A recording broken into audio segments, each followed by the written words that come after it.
Myself, Dr. Jitendra Airkar, on behalf of BL Amlani College of Commerce and Economics, Aman Athwani College of Arts, would like to welcome Lord Jordan Revis and Lord Jason Temsfield from International Institute of Cambridge, United Kingdom, for the online multidisciplinary national conference on Impetus of Globalization in New Normal.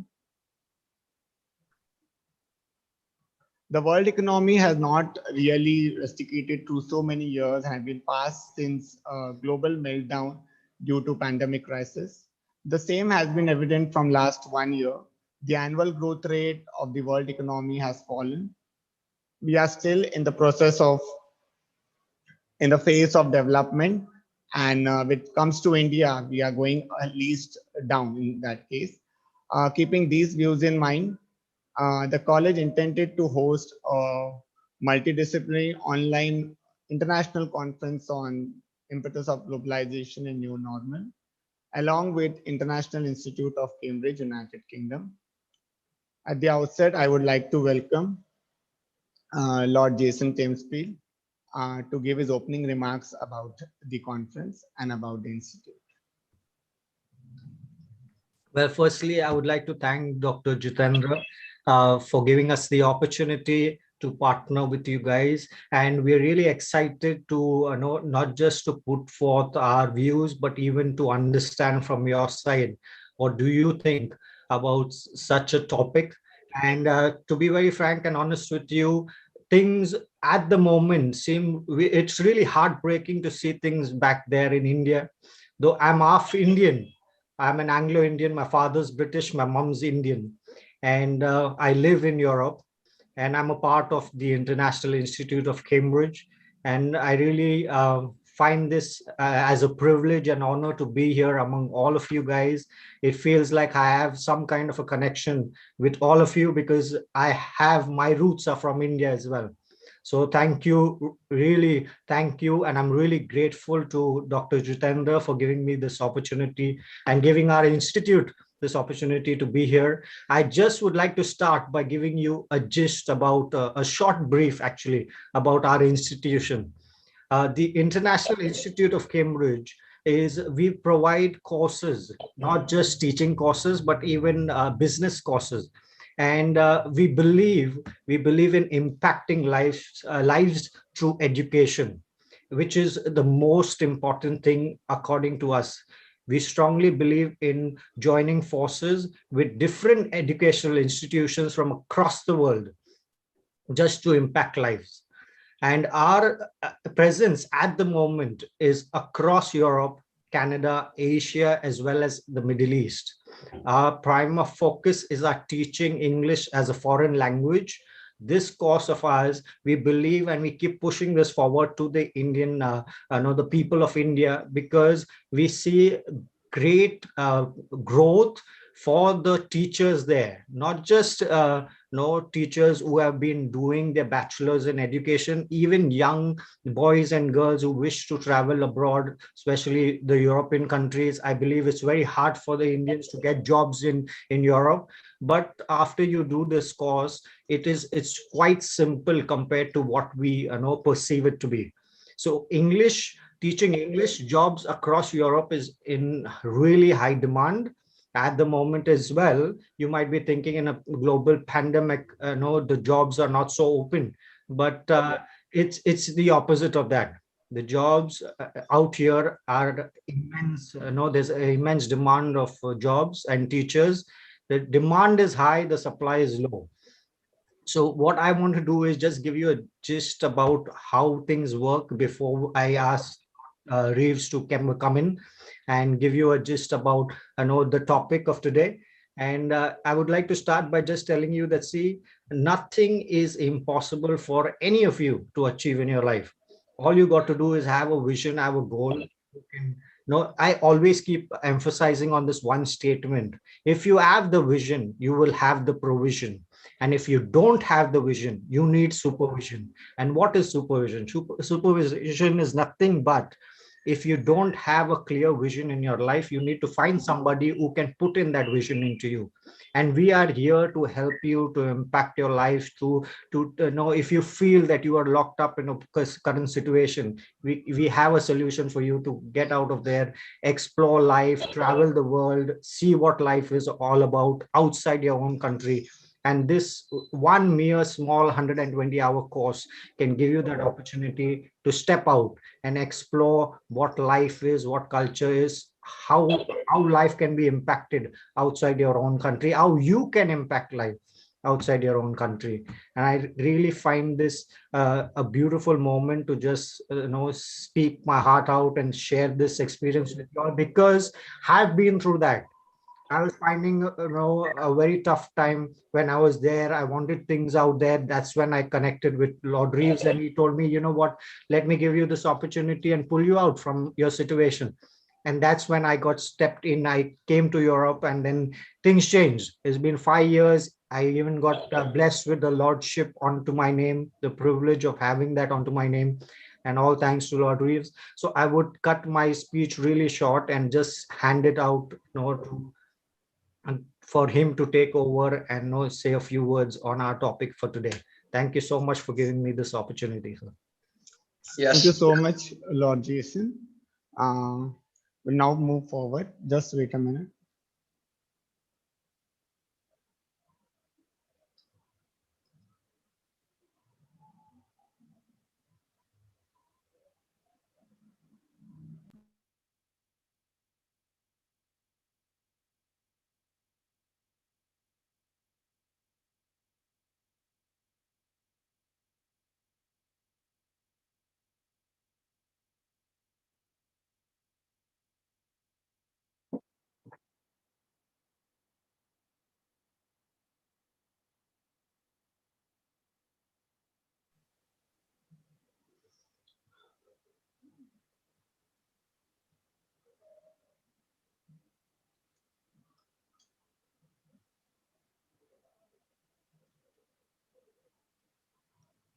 Before we had our next speaker for today, Lord Jordan Revis, uh, there will be one short glimpse of our college also. So to highlight our details of the entire year, what we have done and what we are going to propose for the year, so that in future many collaborative events we can do it with you also. So I'll just share my screen for 5 minutes and then I'll hand it over to you.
Just hold for a minute because the chairman wants to speak to you and he's connecting.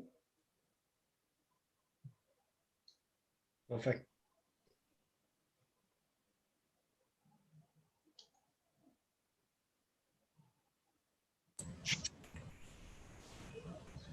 Sir has connected, but he lose the connection again.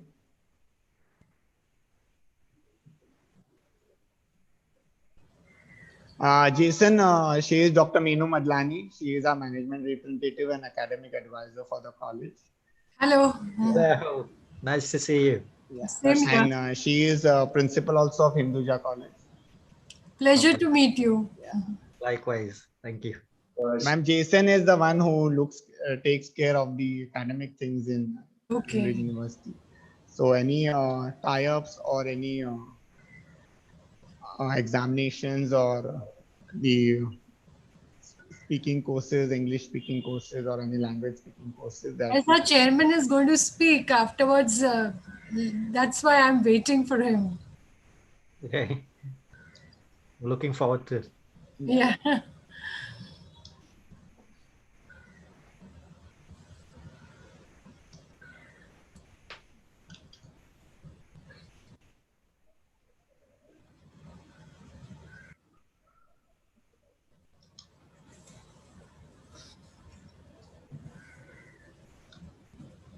Yeah, he has connected iPhone Mahindra. Yeah. Sir has connected. Welcome, sir. Yeah.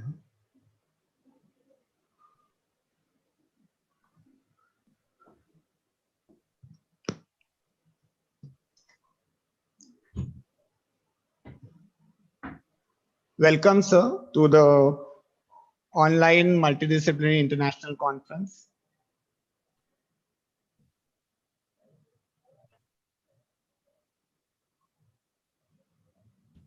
What's happening? Yeah, sir has connected. He is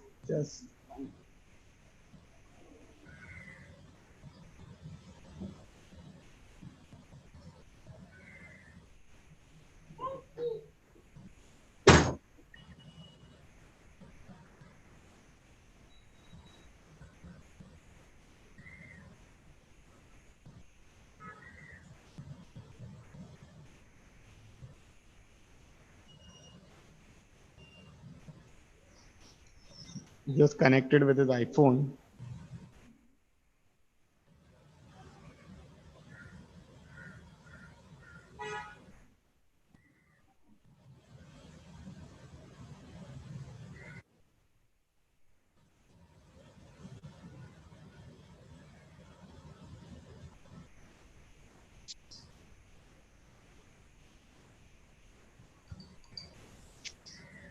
Yeah,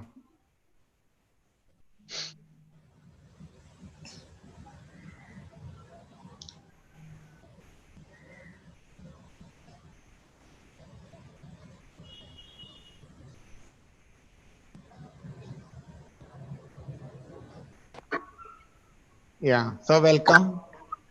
Thank you. Sorry Yeah, with all these small little mess here and there. yeah. And I'm Um, also sorry that I'm not properly attired. no, no, it's okay. With the family Yeah, function, I'm totally on an informal yeah, setup. yeah.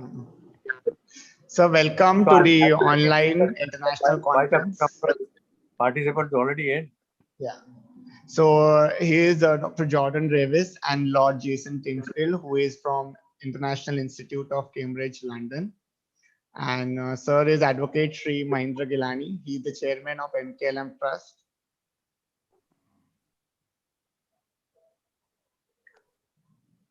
Sir, with your permission, can I start? Please do. Yeah. In fact, I already At the needed to an outset, I would like to welcome Advocate Sri Mahindra K. Gilani. He is the chairman of Matoshri Kanbai Lalbai and Motibai Lohana Kanya Shala and Balika Bruha, which was formed in 1906 in Juhu area of suburban Vileparle. The college is affiliated to University of Mumbai and is one of the only girls colleges offering quality professional degree education and post-graduation education in Mumbai. The motto of the college is enlightenment to empower. The college admits students without any distinction of caste, creed, and color. Vocational courses and other co-curricular activities are at the glimpse. The college has its inception of college magazine called as You Think. The college is also NAC accredited and also affiliated with MOUs with other state universities across India. With this, I would give a short presentation of the glimpse of the colleges and the highlights of the webinar, especially during the COVID-19 period. At the inception state, when the lockdown started in the March 2021 in the year, the college started with a webinar and a certificate course on peace education, because peace education was one thing which people needed that time, because they were not knowing what is going on, because nobody was ready to sit at homes and especially study or do something. So we had a 7 days of certificate course program in peace education. Later on, for the upliftment of girls and for holistic development, we organized a 7 days of yoga for rejuvenating womanhood as a certification course program with University of Mumbai.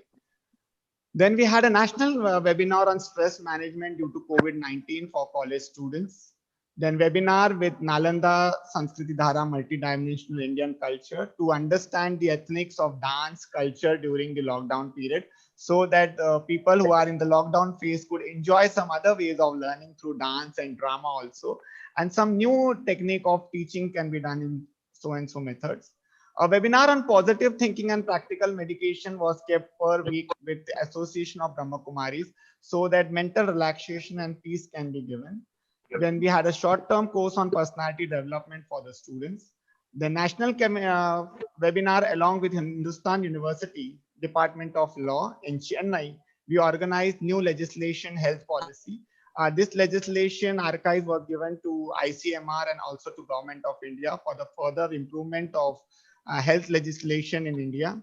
The national webinar on health and happiness meditation series were organized.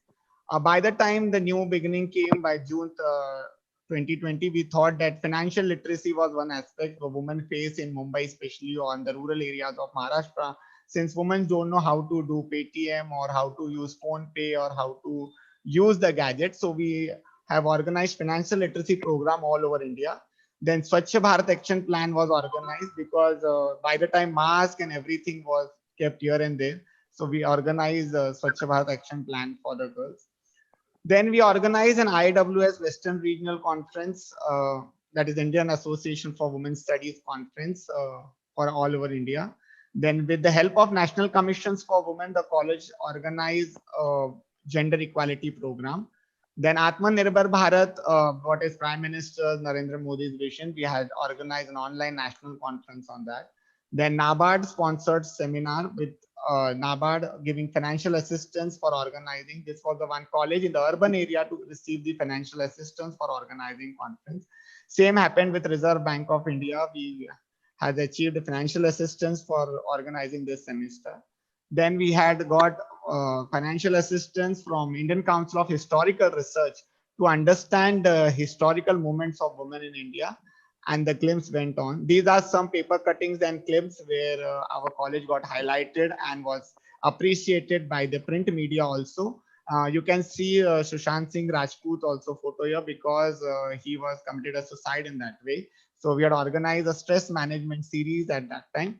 Then with Rani Durgavati University, formerly known as University of Madhya Pradesh, we had tied up an MOU so that we can do collaborative efforts. Then with Maharashtra State Commission for Women, we organized some webinars. Then we organized some webinars with Nagpur College, that is Dayanand Arya Kanya Mahavidyalaya. And with this, we got some appreciation from Ministry of Environment and Climate Change Department, Maharashtra government, for planting trees, and certificate from Mahatma Gandhi National Council of Rural Education, New Delhi. So these are some of the glimpses what we achieved in the entire lockdown series with whole and soul support of our chairman, Shri Advocate Mahendra K. Gilani. And sir, we are now we are already planning some courses or some tie-ups with even International Institute of Cambridge, United Kingdom. Jason is helping us with even Jordan sir is there with us, so we can have some other courses and some other examinations to be held for girls. so that we can get some international acclaim also. Over to you, sir. Hello, everybody. Yeah. I'm sorry for being late in joining you all.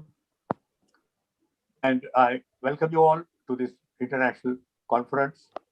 And I specifically thank Lord Thomas Fell and Mr. Jordan Reeves for co-hosting this seminar.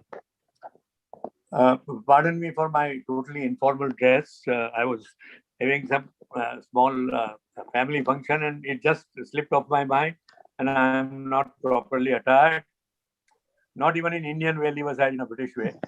Anyway, uh, Dr. Ashekar has already given quite a brief but lucid background of our institution.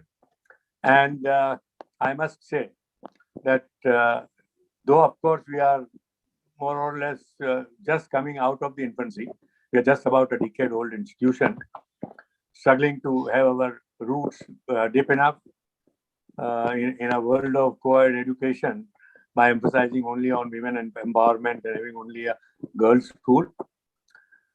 In last 1.5 years, the academic sphere and span has faced many challenges and has undergone many changes.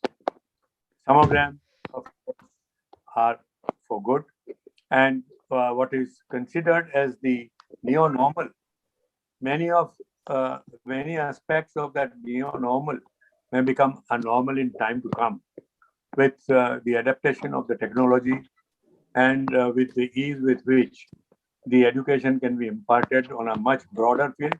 Take, for example, now even this international seminar, students from all over and the academicians from all over can participate from the comfort of their homes into joining into this process of learning. Though, of course, there are views with regard to physical participation and the advantages also involved with the physical participation. Globalization in education, when it came to India, was one of the major thirsts, with students from India going all over to UK, to USA, to Australia, later on to Europe and even Russia, and to some extent even to China and so on. And that showed the international perspective in the field of education. In the last 1.5 years, people who had taken admission or were wanting to take admission in the international institutes, including, say, for example, my grandson was taken admission for architecture in Cambridge, and ultimately had to drop out because of the online classes. He's sitting here in India, he can join the classes and didn't have to go there. Now, he deprived himself, of course, of the environment, the educational environment and the setup, which is also in these established universities and so on. So there are many debatable points with regard to this new normal. And I'm sure we will evolve into a system, maybe possibly a hybrid system, by which both the positives of the physical imparting as also of the onlighting and the distant imparting by technological means will be synthesized properly and will go in a long way. As of now, of course, we have to move on with the new normal, with the possibility of physical educational impartation being at least not available for next 3 to 4 months or maybe even longer. But I must thank Dr. Jitendra Aherkar, as also Dr. Meenani, who has been our great supporter in our cause, for taking very, very active and proactive role in continuing with this mission despite all the adversities, and in which they both have been fully supported by our dedicated faculties. And I'm sure our association with the International Cambridge Association will be of immense use and help to our institution as well as to our students. Thanks again, once again, to all of you, and wish the conference all the well and wish you all the, and my apologies once again. Bye. No, no. So thank you so much. Your august presence and your virtual blessings to our institution is always very important to us to grow in all the dimensions of the academic fraternity. On behalf of the management, staff, students, as well as from the university, I thank you once more time that you had come with very short notice and you are always there to support us. Thank you so much. My pleasure indeed. All the best. Keep it up. Yeah, thank you, sir. Now I request Jordan Revis, sir, to kindly give the opening remarks of the conference and about the Yes, thank you, institute. Dr. Jitendra, for having us today. It's very kind of you to welcome us. Namaste to you all. Now, regarding today's topic, I would like to start with a very important question, and that is the pandemic the beginning or of the end regarding globalization? Now, here in Europe, we depend completely on Asia. If you take Germany, for example. Then sorry. If we take Germany, for example, we can see that Germany's prosperity completely depends on the well-functioning of international supply chains. While I don't think this is damaging permanently, I do think it will take many, many months to normalize, unfortunately. As we know, no jobs means no money. This equals no food. It's a problem. And as we see all over the world, in India as well, people are starving potentially more than in the pandemic or this terrible situation that we're in. But I'm pleased to say that our institute has managed to donate to over 500 families in India throughout the lockdown. But regarding boosting the economy, the use of technology, laptops, machineries, things like this, cell phones, these are all very fancy things that make our lives much easier. Now, people say globalization makes us move forward, and that it improves things that we have or things that we had. Hence the reason why we think it isn't bad. But as we know, the rich get richer. But what about the poor? Hopefully they will be given some too.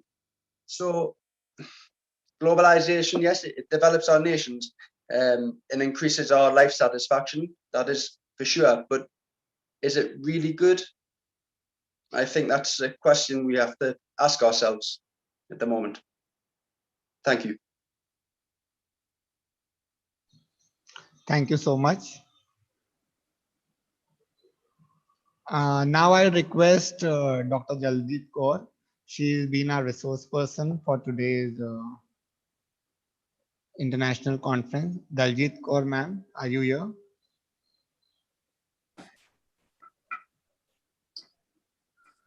Hello. Yeah. Am I audible? Yeah. Yeah. Ma'am, just okay. wait a minute. Huh? Okay. Thank you. My heartiest greetings to all present here. All dignitaries here from abroad. I really greetings to Mr. Chairman there, and I'm really very happy to know that in just a decade time, the whole department and the whole college. I have been to Mumbai, I think numerous times, and I just want to tell you that yeah, I love that city. And especially, I'm very happy to know that just I was just looking into the list of the seminars and webinars. Ma'am, just I think excuse me, 41. ma'am. Sorry for interrupting you. Sorry. Extremely sorry for interrupting you, ma'am. So I just wanna address Daljit, ma'am. Dr. Mrs. Daljit Kaur, ma'am, Associate Professor, Department of History, Mata Sundari College of Women, University of Delhi. Ma'am is belonging from that. Ma'am has completed her history. Ma'am has completed her BA, MA, MPhil, and PhD in history from the Delhi University. Ma'am is serving there from last 30 years to students over, and ma'am has collaborated national and international seminar from various universities, and ma'am has made in number of paper presentations that participation, and ma'am has made her footprint in number of ways. We wholeheartedly welcome you, ma'am, for our today's international webinar. We eager to Thank you. listen n number of enthusiastic words and highlighters about new things. Thank you. Over to you, ma'am. Thank you. Thanks a lot for such a kind words from your side. I think I would like to congratulate you once again because I have, I think, a number of words for again greetings to my guests present here, Mr. Jordan and Lord there, and very heartiest congratulations to Mr. Chairman there, because again I want to congratulate you. I was just looking into the number of 41. I just counted 41 in just a span of 1 year, and especially in the at the time of pandemics, in the COVID time. So my heartiest congratulations to the university. And secondly, something similar is there between you and us, because I belong to Mata Sundari College, Delhi University, and that too is a women college. But the difference is we are here from 1967, and we celebrated our 50 years and all.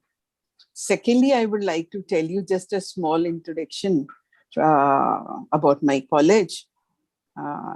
Because my college is Mata Sundari College for Women, Delhi University, and it is on the name of wife of Guru Gobind Singh, 10th Guru, Guru Gobind Singh. And next, she stayed here after his death in 1708 for around 40 years. And this is my just a humble attempt to just share it with you, few ideas. And once again, I would like to tell Dr. Jitendra for giving me this opportunity. And it's my burdens are, I think, my shoulders are burdened with the responsibility that how I can share these few ideas with you.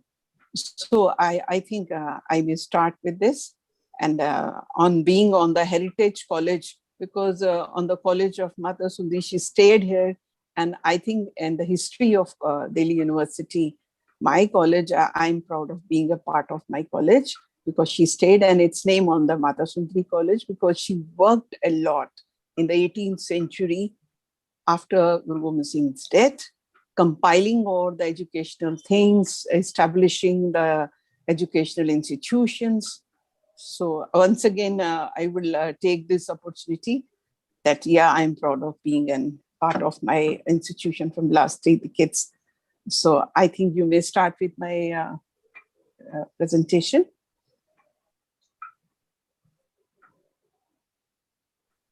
Yes, ma'am, please. Actually, I was trying to do it on my own, but I just thought maybe you are young people here, so maybe it was not easy. I will take just a moment to share. So that's why I told Jitendra ji to just share it for me.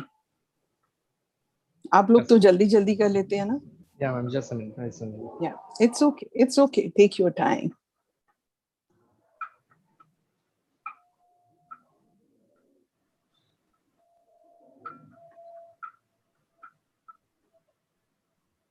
Till then, I think I can share a few things with you. Like Mr. Jordan was saying, the globalization. I would like to say all dignitaries present here and scholars, research scholars. The only thing, everything will be possible when the women will be there as a big source, as a pivotal source, and it all depends upon her. Once we are in the safer hands, so that means we will be able to do anything, be it globally or anything. So my main, I think, responsibility is to share with you the women empowerment and the historical perspective, because I belong to the Department of History. And my specialization is into the same field of medieval and especially Sikh history. So I'm waiting for the this PowerPoint. Shall I try? Just a minute, ma'am. Just a minute. Oh, I'll be just making okay. yeah. Okay. Okay. Take your time.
If you give me permission, so I can try once.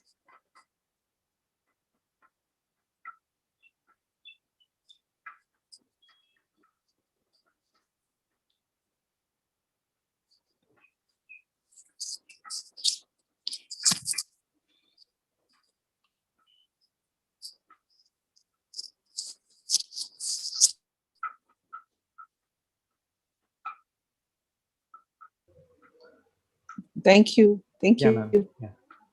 So once again, my humble request to you is just an attempt from my side. Please excuse me for any, because human errors can be there. We are not here to give that much 100%, but yes, I'll try my best. So this is the women empowerment and historical perspective. Second, please. So these will be the discussion points I would like to discuss on these things. That I think defining women empowerment, recapitulation of the gender in historical context, gender role in Indian history, ancient, medieval, and modern times, and special reference to status in Sikhism. Because my whole paper in this conference, which I have presented already, it is on Mata Sahib Kaur, mother of Khalsa, name given to her, and her multifaceted personalities. I think I'm not able to see the lower one. Thoda sa upar kar denge, please. So its relevance in the new normal. I think I have started from the last point. Its relevance in the new normal. Next, please. Now, I think these are the common definitions. We know every day we are going from these things, giving or delegating power of power and authority, authorization, and everything. I think I won't be taking that much time on that. But the gist of this is, I think we should all know that being a woman, it is not a separate thing from men or women. We are making the differences in it. So my whole submission for this slide is, these are just definition. It is our mindset where we put that in. So women empowerment refers to increasing the spiritual, political, social, educational. These are just definition. Once again, I would like to tell you, this is all our mindset. Once our mindset is clear, we don't need to go into all this definition. Why we create definitions of women empowerment, not empowerment for the human beings. Next. So this is, I think, from where it started, because I'm taking one paper, I would like to share it with you. I'm taking one paper from last, I think, so many years. And starting from, because in Delhi University, we have one paper of the social formations and all, cultural patterns, starting from the prehistoric times and that. So that's why I just thought when Jitendra ji told me to do this, I started with that. Why not to take the historical things? Now, I think prehistoric times started from the agriculture and everything. Too many things were there, their mode of production. But especially on the gender roles, if we talk about, so the origin of agriculture was, I think, first thing after that, the sedentary life. And I think we all know that the agriculture, how it started, geography matters a lot, how it started and where it started, from where it started. And then the first was the geography. I had just switched the topics here and there. So first was the geography, from where it started. It depended upon too many things. Then slowly and gradually they started new Homo sapiens and sapiens, the sounds and their biological evolution, and then they come the language. But when the language was not there, the prehistoric man was using certain sounds too for those languages, and also language played a very important role. I would like to come one just take it. Then when we are moving from that to the Bronze Ages and the cultural developing, and then the coming of the state, then there was the medieval societies, the pre-industrial social characteristics, and then the notion of their women and men. It was there, but it was totally different. And with the Neolithic, Bronze Age, then we come to the classical ages, Roman and Greek civilizations. And I would like to stress in this whole, my presentation, my specific interest will be on the family structures, how family really is a very, very, played a very important role in the making of, I think, the whole universe or globally. Because the first thing we noticed in the Neolithic age was the coming of the sedentary life, and with that, the coming of the family system. Then the belief, religion, and with the passage of time, these historical shocks. Because I was just reading out this article from Paula, what she has written in IZR in 2016 about discussing these points there. So yes, with the passage of time, the historical shocks are there. One by one, we go through one, then next, the next, the next. So this is the historical origin of gender roles. What was their role? What was their status? There is a difference between what is assigned, the status given to them and the role played by them. We just can't demarcate two things, that this is the status giving and this is the role. How can they play a very different role when the status is not given to them? So this is how we trace from history. Please, next slide. Now, I think I'm taking here basically of the Indian history, but later on I would like to come. I'm touching the world history too in that. Now, the gender issues and women empowerment remain the most debatable aspects, especially in the case of Indian history I'm talking now. So there has not been a uniform glorious past for them. Here I would like to say, when I study the social formation in the West and the classical civilization, even I got to know the condition of and the status of women in Athens and all, they were not that. So there has been always heterogeneity in the status of women in the society. Various women's years from ancient Apala, Ghosha, Vishwara were given equal spiritual status as their hymns were recorded in Rig Veda, along with those of male saints. However, various events of consideration of women as a property have also been mentioned in various literary sources. And gender issues and women empowerment remain the most debatable. So the role and the status of women, I have written here Indian society, but I would like to say in the worldwide, globally, it is still ambivalent. I think we are in the delusions that there we have some, there we have. But overall, if this status or the position would have been given to the parallel or the equal or the egalitarian, so I think there was no need of doing these things for this. So still this is ambivalent. Next slide. Now, this is, I'm just going through women in ancient India, women in political spaces. Yes, they were there, just I told you. From early to medieval times, they were playing economic, social roles. Dr. Kumkum Roy, I attended that last lecture from her. He has given all these, Uma Chakravarti, Dr. Kumkum Rai, from the ancient, this thing about the material production, property relations, patronage. Yeah, we have Varna and Jati too. What is their role in household, sexuality, and marriage? Few things are, we don't want to open them up. We don't want to open them up. It's okay. We don't feel to talk about them. But under the layers of all that, there are many things which are to be unveiled. Then the gender in the cultural, in the religious frame. Yeah, we have representation in art and literature, god and goddesses. Many, many. In India, we have many god and goddesses, especially goddesses. We have too many, I think too many. And the mother goddesses, we start from that.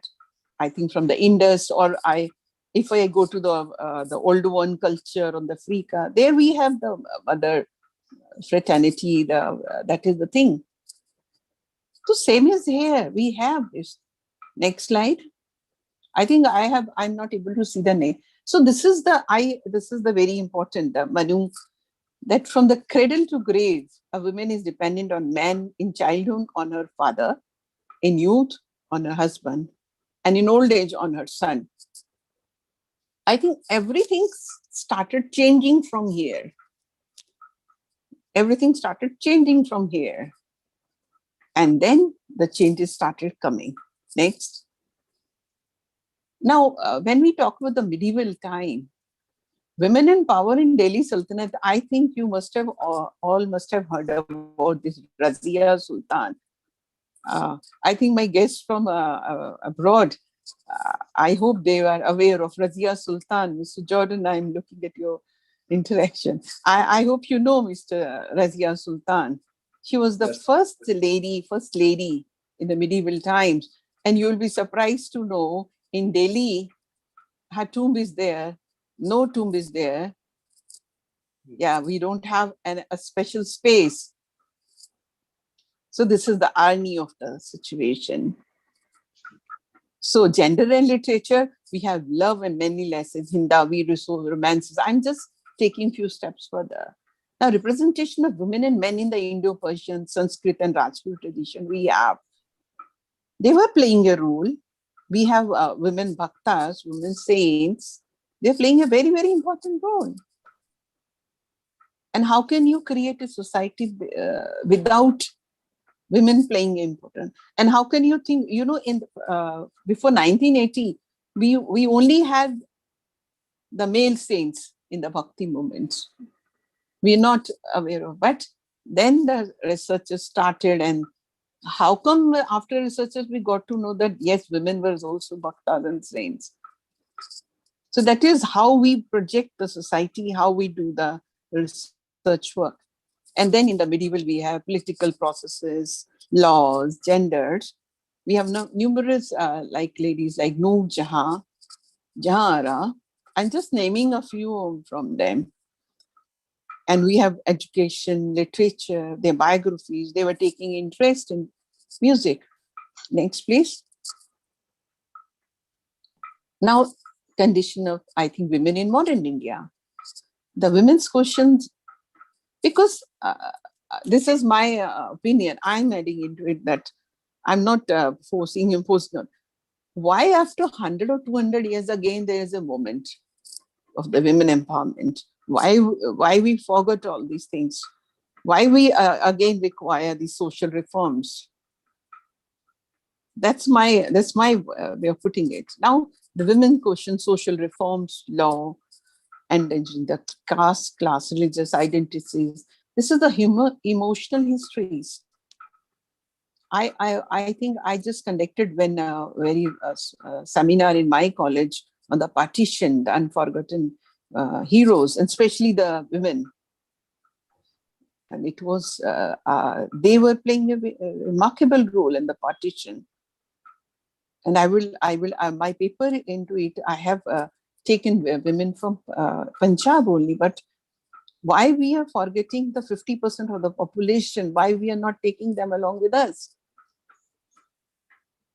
How can a male can we participate in the outer world without getting a support from behind? I think this quotation, behind every successful man, there is a woman. How can we forget that? So my next thing was, next slide. So now this is the status of women in Sikhism. So my main paper starts from here. So Catherine Young accords that the popularity of Bhakti resulted in no small measure from its inclusion of such marginal groups as women and Shudras. Being women was generally no bar to Bhakti. So since its inception, Sikhism provides equal status to men and women. From the theological perspective, no distinction is, from the theological distinction, there's no distinction is made between them. And we will declare the composition of Guru Granth Sahib. I hope we all know Guru Granth Sahib. The sixth scripture. Women in Sikhism not only preached with higher moral values, rather created, highlighted, and established new ideals. Next. This is the main, what I'm talking about in Sikhism. So why call her a bat? From her kings are born. Man is born from a woman, within women man is conceived. These are not my words, these are taken from Guru Granth Sahib, page number 473. To a woman he is engaged and married, man is friends with women. Through women, the future generation exists. When his woman passes away, he seeks another woman. To a woman, a man is bound. So why call her that? From her kings are born. From a woman, woman is born. Without women, there would be no one at all. Next, please. So this is, I'm just skipping, I'm coming to this. I'm just taking case study, or I just want to discuss this. She is Mata Sahib Kaur, mother of Khalsa. I hope we all know about the Khalsa, Sikhism. And she guided, her time period was 17th century, 18th century, 1681 to 1747. She guided Sikhs after Guru's death. I would like to stress this point that please look at the picture very carefully. I would like to discuss it afterwards, because Guru Gobind Singh is giving her swords, her facts, shastras, 5 shastras which she took and come back to Delhi, and after that they are. So she's active participation and guidance in the political as well as in the socio-religious sphere. I'm not able to see that slide. I just want to, okay, fine. So she passed Hukamnamas to the Sikh Sangat in the 18th century. I'm again and again, I'm stressing on the 18th century, again and again. Next slide. So this is the early life. I would like to tell you on the upper side, right side. She was born as Sahib Deva on 1st November 1681 in Rohtas, presently in Pakistan. Rohtas Fort. Actually, this is Rohtas Fort. And this is the older one, the upper one. And down now they have created just a small Gurdwara in Pakistan where few people are going. So she, Bhai Ramu and Bhai Jasdevi were her parents. Gurdwara is there. She was married to 10th Guru on 15th April. And the main important, she was called the Kuwara Dola, Virgin Bride in Sikh Chronicles, because when she married, I think for that we need to go to my paper. Why she was called the Virgin Bride? Because when she showed her interest, her parents showed her interest in marrying her to the Guru. So Guru was already married, but spiritually she was she told that I want to marry him. And that up till then he has sacrificed that his family life. He was now out of that. So he said, now it won't be possible for me to into the family way. So he married, but she remained Kumara Dula. And the last point, which is very important, she was given status and position as mother of Khalsa by 10th Guru. You know what happened at one time? Though she was Kumara Dola, once she was sitting with the Guru, and she, when her sons were sacrificed at that time, it's a long story of the Sikhism. Then she said, I want to have my kids being a lady. And then Guru Gobind Singh gave her status of mother of Khalsa, that from now onwards, all Sikhs are your child, your sons. So that's why my topic is the Mata Sahib Kaur, because in Sikhism, there's no differentiation between the male and the female. Singhs means sher, lion to the men, and the kaur or the lioness or the kamal, the lotus to the lady. We don't use our surnames. Next slide. This is very important. I would like to share it with you. This is Gurdwara Damdama Sahib, Batinda, Punjab. Guru Gobind Singh gave name Guru Ki Kashi to this place. You know, Kashi at that time was an educational city. Pandit, Sanskrit, बहुत सारे विद्वान वहाँ जाया करते थे. So Gobind Singh gave this name to Guru Ki Kashi. I'm thankful to you, but Beta, I would like to talk to you after that. Thanks for your remarks. So it was a great educational center for Sikhs in the 18th century. Mata Sundari, Mata Sahib Kaur, along with Bhai Mani Singh, compiled 10th Guru literary work. Again, my submission for this slide is when in the 18th century, when the whole, we were saying it was a dark age or not, Ghalugara and too many things were going, and how these ladies were able to do this educational work at that time. I just now told you Mata Sundari, she was wife of, because Guru Gobind Singh had 3 wives, kuch confusion, it is there in the scholars. His first wife, she expired in the very early. Mata Sundari ji, sons were there. Then Kumara Dola, Mata Sahibpur was there. So this is the place, at that time it was the Guru Ki Kashi educational place. Next. Next, please. This is a place where I go every day. My gratitude to this place. This is Mata Gurdwara Mata Sundari ji. This Gurdwara is basically why I'm showing you this Gurdwara, that Mata Sahibpur and Mata Sundari ji stayed here in this place. At that time, when Guru Gobind Singh ji was there, he was Bahadur Shah with him. He was there. After his death, this place, Haveli, was there. That Haveli was given to them, where they stayed for a long time under the political turmoil. And from here, they went to Mathura. They stayed there for a few years and again come back after 2 years to this place. And they stayed here for 40 years. And many, they guided Sikhs in their political, social, economic, as well as in the quasi-judicial affairs. And many hukamnamas were passed by them from here. Next slide, please. I think one slide I have switched, मुझे ध्यान नहीं आ रहा, मुझे जल्दी में मैंने बहुत बनाया. हुक्मनामा की भी slide होगी. चलो यहीं से बात करते. It's okay. So now this is the Gurdwara Sahibpur Nanded. I have been to all these Gurdwaras. I would like to tell you कि ये गुरुद्वारा आपके महाराष्ट्र में है, नांदेड़ में है, and यहाँ पर माता जी Guru Gobind Singh ji के साथ में रही हैं. She stayed here with him because she took vow not to have food until she will see her husband Guru Gobind Singh, and she remained with him in Nanded, and now Gurdwara is there. And here Guru gave Mata Sahibpur 5 shastras. I just told you to look into this. Being a lady, giving shastras to her at that time in the turmoil and guiding the Sikhs at that time, it was a very difficult thing, and especially for the ladies, when on the other side, if you see, the Mughal dynasty was falling, Britishers were coming. So these are kept in Gurdwara Mata Sundari ji. If you get a chance to come to our college, it will be our pleasure to see you there.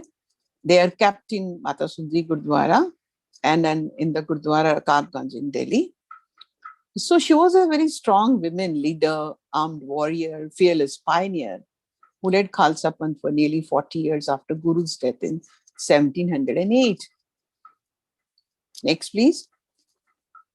Yeah, this is the Hukamnamas. Again, very important question arises is ki, the giving all the rights, legal rights, economy, social rights to women, and the Sikhs, they were given this right of passing these Hukamnamas. I'm not going through these Hukamnamas, but what is Hukamnama? Hukamnama is a compound of two words, Hukum Persian, meaning command or order. And when a lady is passing, if you read it, first point, Hukamnama refers to a hymn from the Guru Granth Sahib as an order to Sikhs or a historical order given by the Guru's wives. I would like to underline this. Guru's wives, they are women, they in this patriarchal society, they were given this right. Banda Singh Bahadur. And especially Hukamnamas were given for the Sikh Sangats full of blessing and wishes. Mata Sahib passed 9 Hukamnamas to the Sikhs in the different. Again, I would like to those who are interested, they can go to the paper. Details of the Hukamnamas are there because they were sent from the north to the Pak Patan of Sheikh Farid to the Bihar and the Bengal area, Sangat there. So, itna bada area to cover that such a wide area with these 2 women, it was. So, Guru gave his seal as he knew that being Khalsa's mother, she would require it to pass to Sikh Panth. Hukamnamas have been recognized as a critical source of historical information. Next, please. I'm just skipping 1-2 points if I'm not taking that much time. Now, these are the family role. Now, this is my, again, submission. When we want something to happen, family plays a very important role in the empowerment. I would like my submission is, we need not empower only women. Why not men? In this society, when we're talking about the global new normal, why we are not empowering them also? I talk about if my son is there, my daughter is there, as a mother, I have to empower both.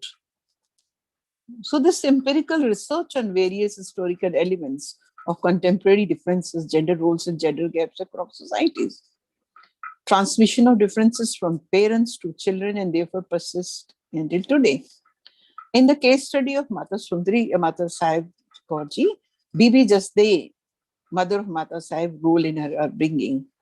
Mata Sahib portrays incredible qualities from her own relationship with her mother. The mutual love, I just want to stress on this when we are talking about the new global, new normal, the mutual love between her parents, unconditional love for a girl child, and the values her mother imbibed in her from childhood shaped Mata Sahib into a strong, courageous leader who was full of wisdom, warmth, and grace. And this Mata Sahib's positive qualities and love for Seva grew due to inspiration from her parents based on the 3 Guru Nanak Dev's tenets. That is, Kirat Karo is do hard work from you. I think hard work to sabko karna, whether men and women. Naam meditation is equally. One ke chako is what you get, you just share it. So that's why Upar Hukamnama mein we have seen the 10 month. So Mata Sahib ko, the most unique and pious female figure in its history, who protected the downtrodden and looked after the needs of everyone, irrespective of their gender, caste, religion, and background. Next, please. So I don't know how this is the 3rd part of my presentation. I don't know, I like this quotation from Serena Williams in the New Normal, Nowadays Contemporary. So every woman's success should be an inspiration to another. We are strongest when we cheer each other on. So this is my message to all of us, not only women, but yes, we have to be together. Next. So this is the summation. Presently, the number of women holding position of women power and influence is booming. The women movement, fight for equality, legislation, and most fundamentally, education have been critical in ensuring that every generation has fewer obstacles and glass ceilings to smash than the ones before. Globalization has presented new challenges for the realization of the goal of women equality. Next, please.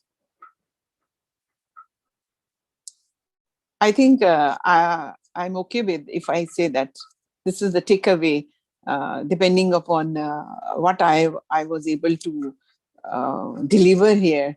So globally in the new normal, economic empowerment of women, मुझे ऐसा नहीं लगता कि हमें कोई देगा. My submission is we have to do. Serena says that yes, we have to be together. We have to think of self-respect. We have to come forward. We have to do it. And if we can do it, so we can be nurture our kids very well. So economic empowerment, social empowerment in shape of education, health, nutrition, women's specific laws for women, and reservations for women. Last, I think this is the last slide. Next. So again, a very wonderful quote from Michelle Obama. It hardly matters whose quote is there, but yes, there is no limit to what we as women can accomplish. And we, the women are the makers of this world. This is the universal truth. No one can deny. It is all the mindset. We have to change our mindset. Thanks a lot. Thanks a lot. Stay blessed. Thank you. Thank you so much, ma'am, for such an enlightening and giving us such Thank you. Valuable. I hope I was able to. I was able to. Thank you. Yeah, Beautiful. yeah. Beautiful. Thank you so much, ma'am. Amazing. Thank you. Thanks a lot. So Thanks a now lot. we are Thanks going a to lot. begin with our presentation. I would like to call Dr. Batul Hamid for the first presentation here.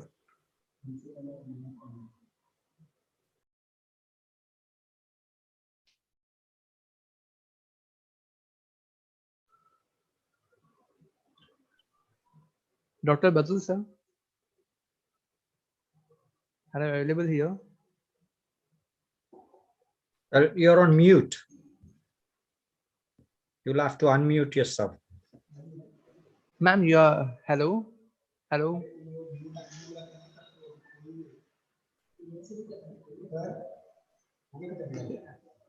Yes, ma'am. Now you can. Am I audible to you? Yeah, ma'am, you are audible to us. Welcome, ma'am. I thank you so much, sir.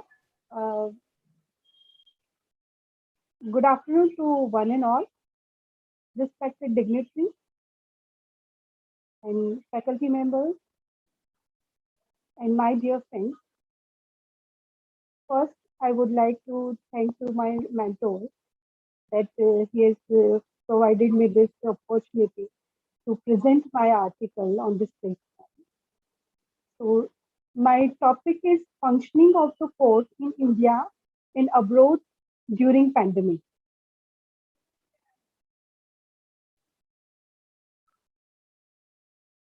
So I start with the introduction that judiciary is a key pillar of a constitutional democracy. Providing justice had never been and nor is going to be easy. Judiciary is the chosen facilitation in this regard, which means its bent of justice has to be for the benefit of the people and to some extent against the executive.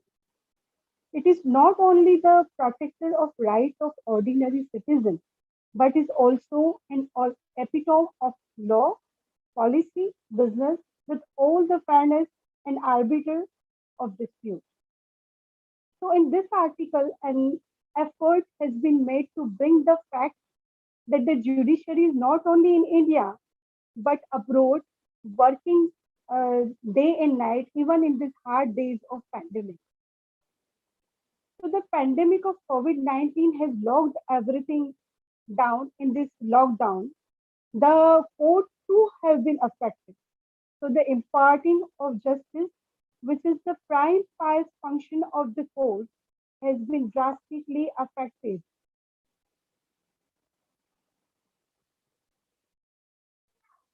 uh, has been drastically affected, but as the proverb goes, where there is a will, there is a way. In such a situation, the technology, advanced internet has come to the aid of the courts, which are instead of conducting face-to-face cases are now working virtually. So the Indian judiciary has played to the perfection the role of watchdog allotted to them over the Indian government in the time of national crisis by the framework of Indian Constitution. Different high courts of India and Supreme Court of India have been passed major judgments during COVID-19. So some important major judgments have covered in this article. For instance, the Honorable Delhi High Court in Max Healthcare case,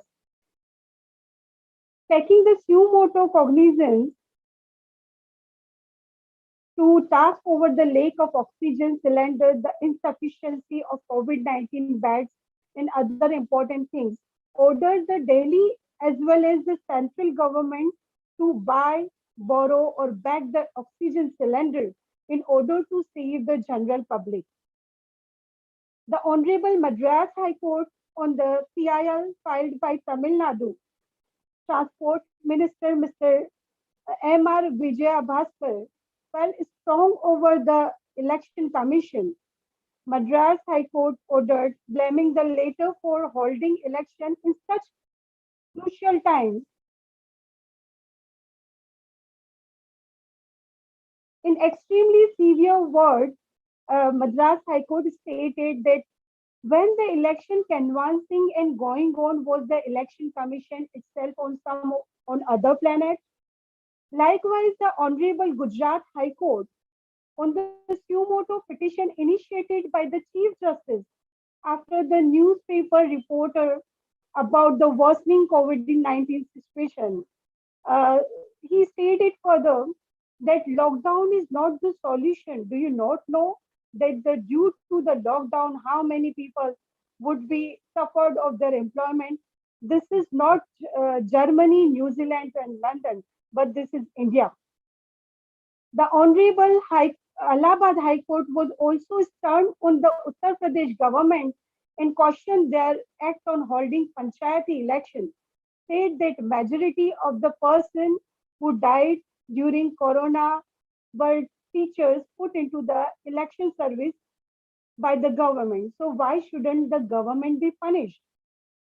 The Honorable Apex Court also on a PIL as well as suo motu issuing direction to the central government regarding the procurement of oxygen, cylinder beds, medicine, injection, and vaccine supply. Likewise, an effort has been made to bring the important judgments of the different courts of various countries. 4 countries I have covered in this article, that is Australia, Hong Kong, United Kingdom, and Kenya's functioning of courts have been covered in this article. So first, I'll start with Australia. An eminent advocate Hussein Karimji, Australian resident, said in his word, the position of the Australia judiciary system during the pandemic COVID-19, courts immediately started working virtually. And in there was a one uh,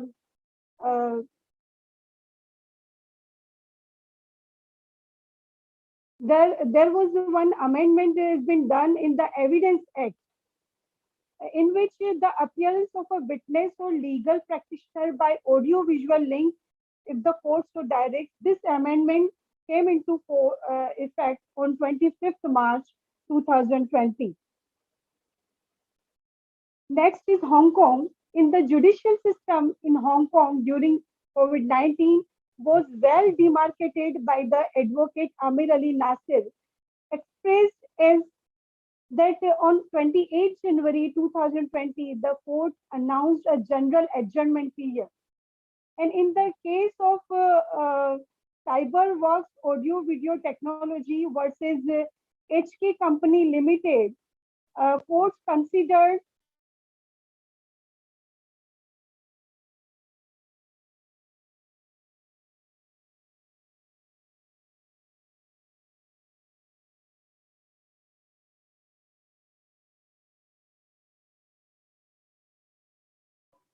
Ma'am, please unmute yourself.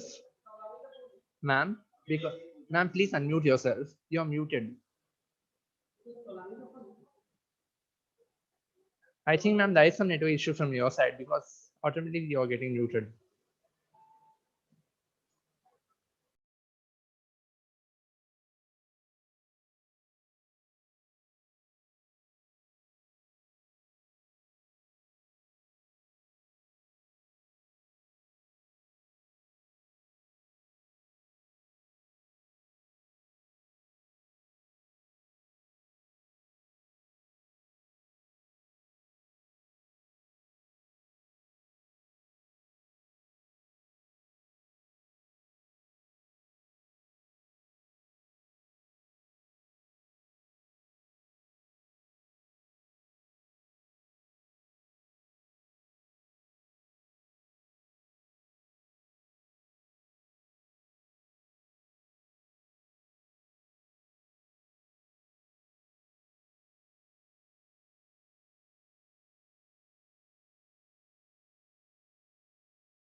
hello, am I audible to you, sir? Yes, ma'am, now you are. Okay, okay. So in the next case of CSHK versus HWH cyber war case, under Article 10 of the Bill of Rights Ordinance, allowed in the interest of fairness and openness the proceeding to be conducted virtually. Likewise, Barrister Hussain Zaid Brochwala mentioned functioning of courts in United Kingdom has continued to function throughout the pandemic. Further, he said that remote hearing would take place through various online platforms such as cloud video platform and internet-based video meeting service operated by HMCTS and Skype for Business or Microsoft Teams. Hearing have also been conducted by telephone through platforms such as BT Meet Me and audio conference services. He went on further to say that despite the difficulties posed by the pandemic, the highest court in the United Kingdom, the Supreme Court remained operational. The Supreme Court decided 61 cases during 2020, a decrease of only 7 from the previous year. The Supreme Court decided 68 cases during 2019 of UK, which is remarkable achievement of Supreme Court of UK.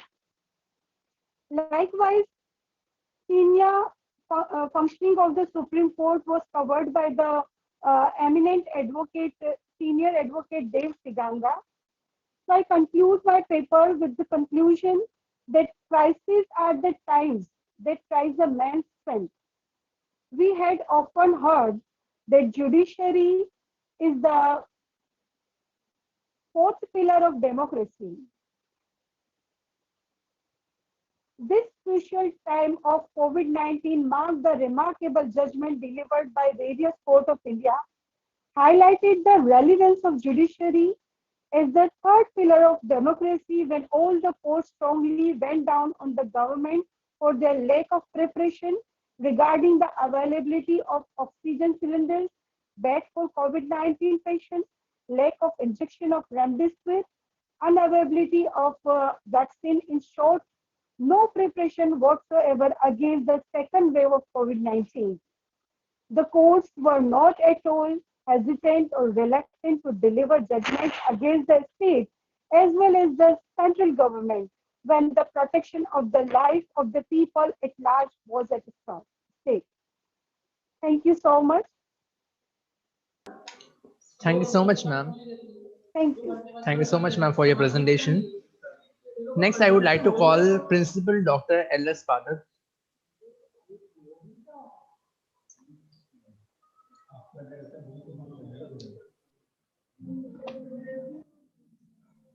Yeah. Navneet, Navneet Kaur, ma'am, please get ready after sir. Thank you so much, ma'am. Hear me? आप मेरे को सुन सकते हो? Are you hear me? I am audible, sir. Yes, sir, you are audible to us. Yes, sir. Can I start? Yes, sir, you can. Yes, my topic is technology trends. Bill Gates has said that the use of technology coupled with bold decision lead from into inclusive growth and improve the quality of health and education. Today, there are tools available to transform learning from an academic exercise to an engaging experience in imaging and experiential learning. Perception and persistent technology have today redefined the conventional role of the teachers. There have been initiatives to introduce technology in the realm and education. Digital revolutions and digital technology is everywhere, and it has changed the world in the more than one way.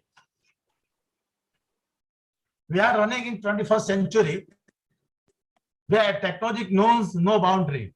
There is the phase of radicals department where technology is taking over every niche and corner.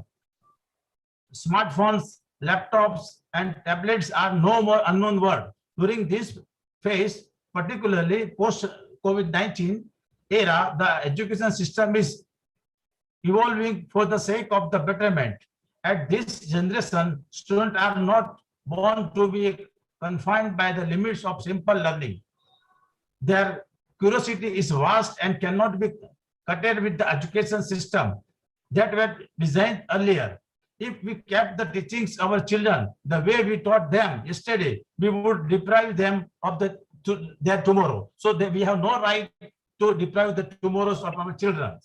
Our old education system lacks the capability to stand the change in the 21st century, particularly in pandemic area.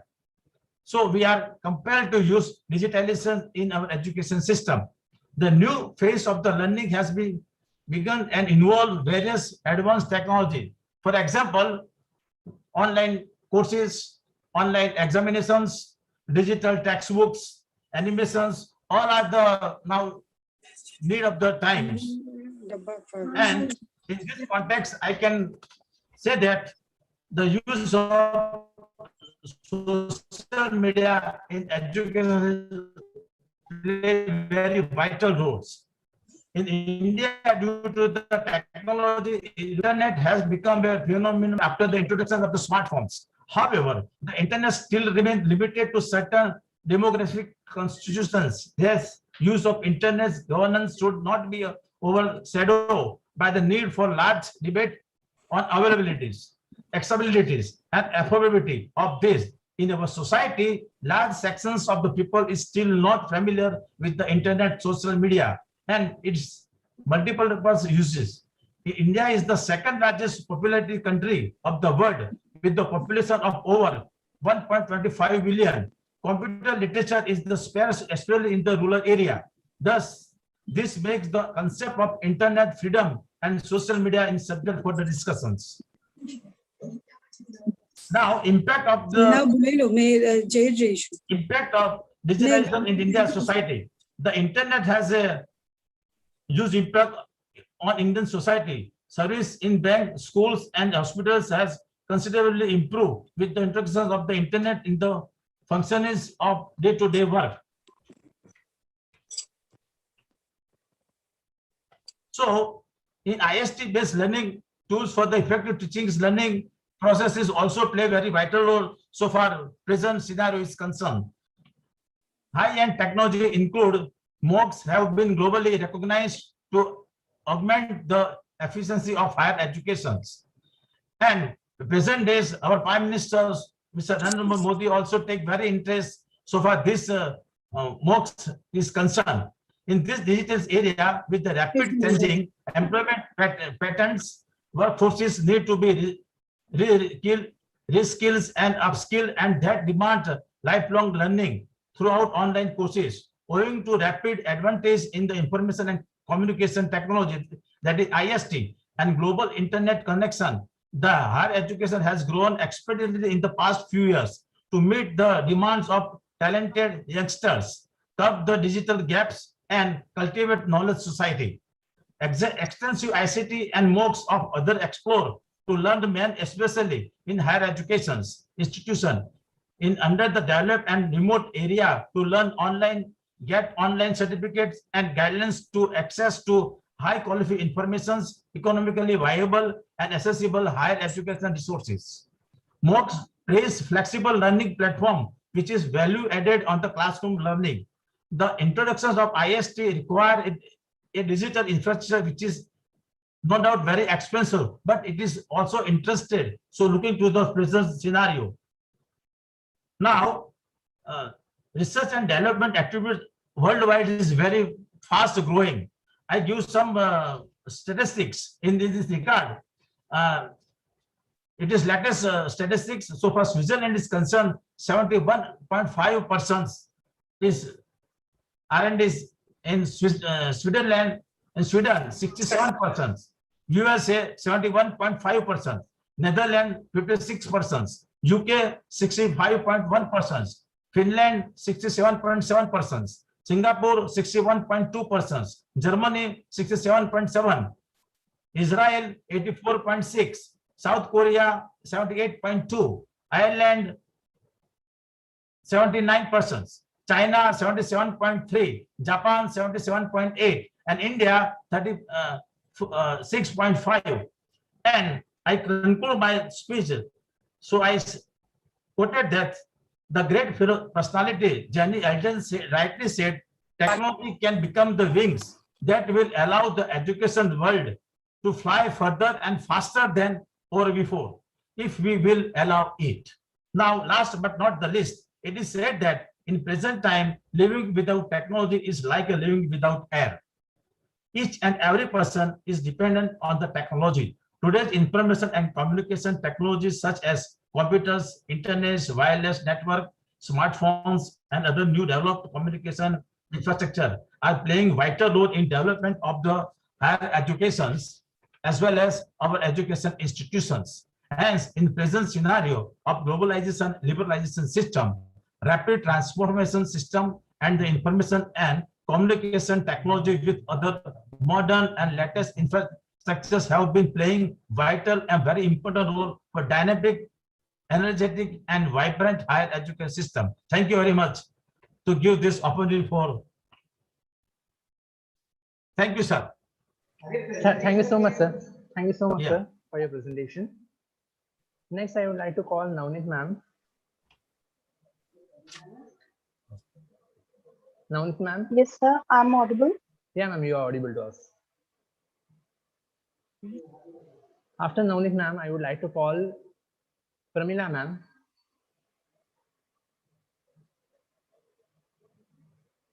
Navneet ma'am, you can go ahead with.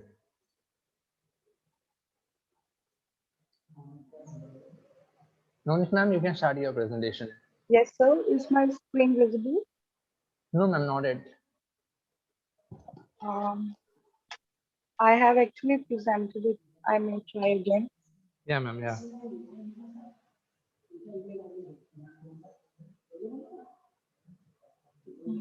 Great.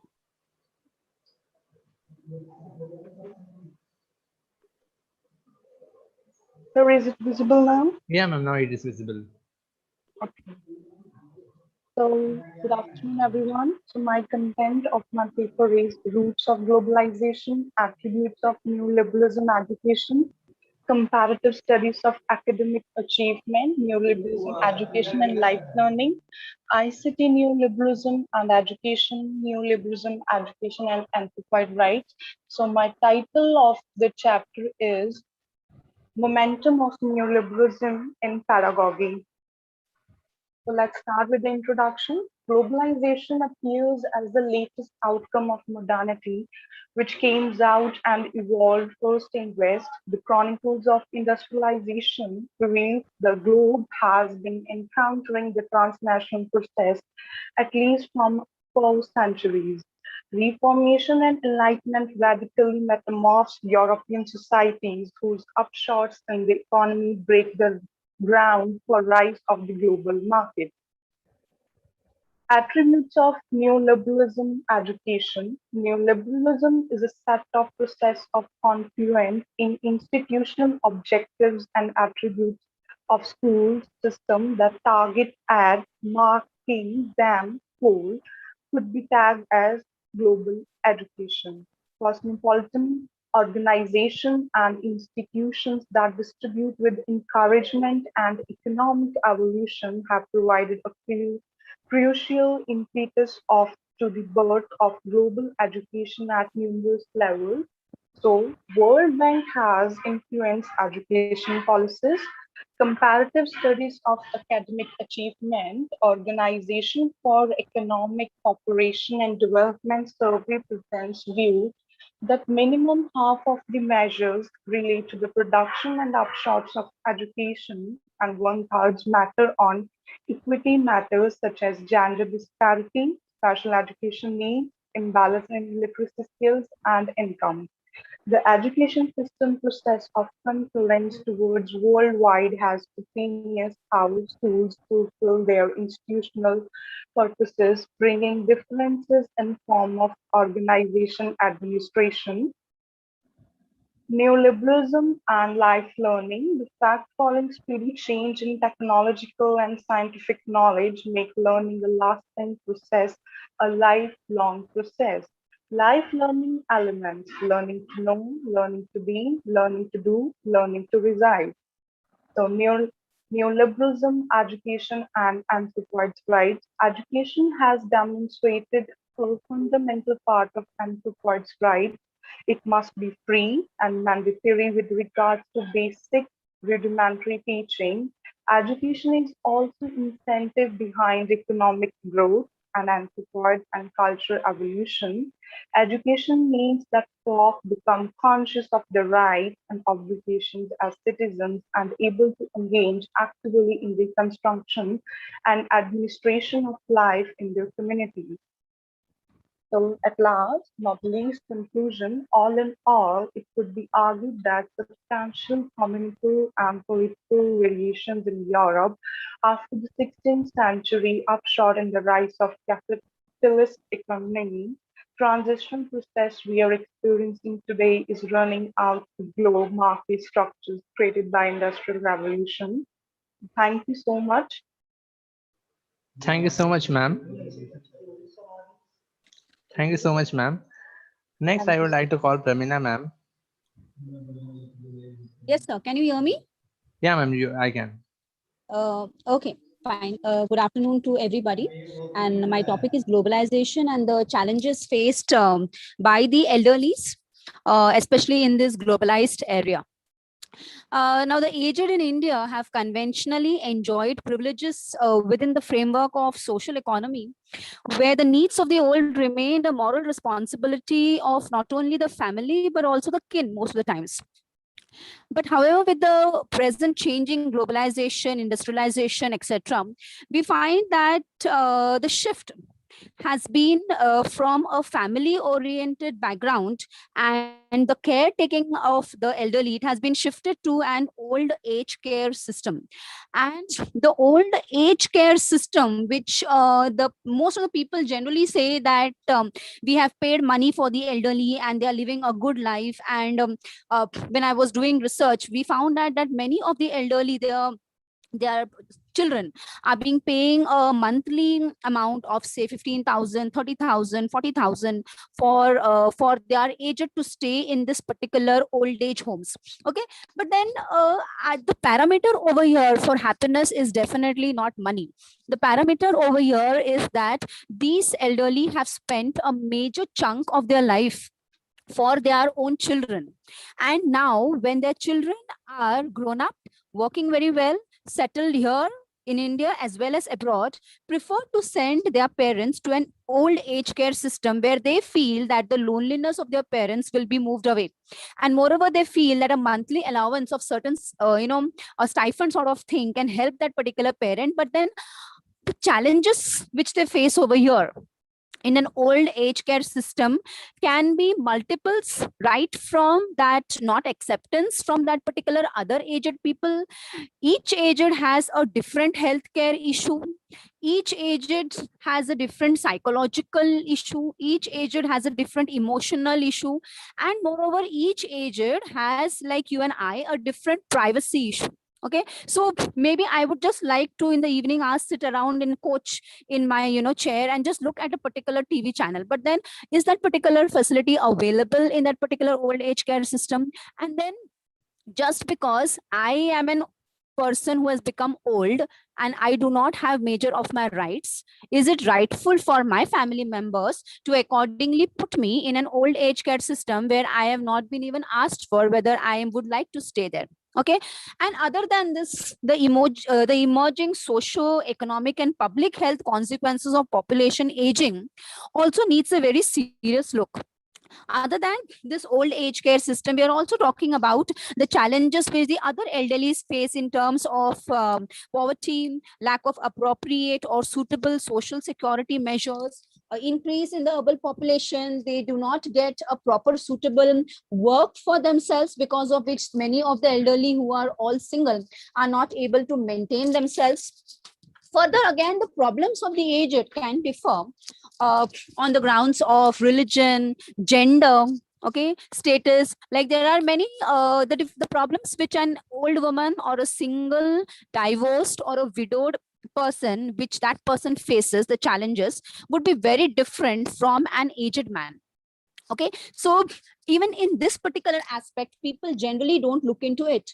For people, an old person is an old person. Okay, similarly with this globalization and with all the things propping up now in this COVID situation, okay, the situation has become so bad that not only has poverty increased, people have lost their jobs, but then are we also thinking in terms of the elderlies? Because even in case of elderlies, many of them were definitely into the work environment.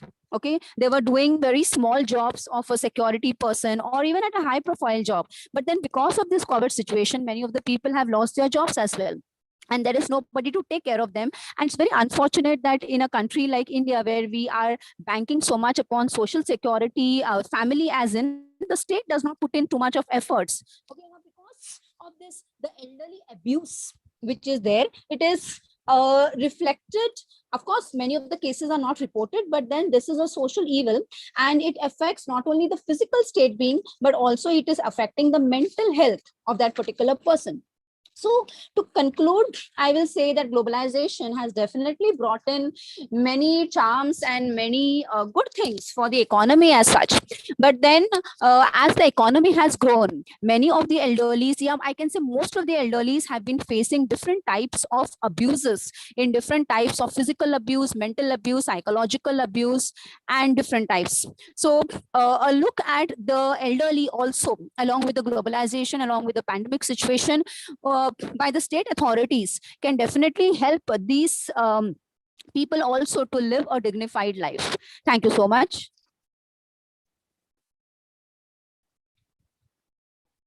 Your presentation. Yes.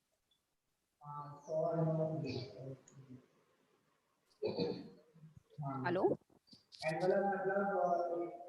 Yeah, ma'am. Thank you so much. Yes, sir.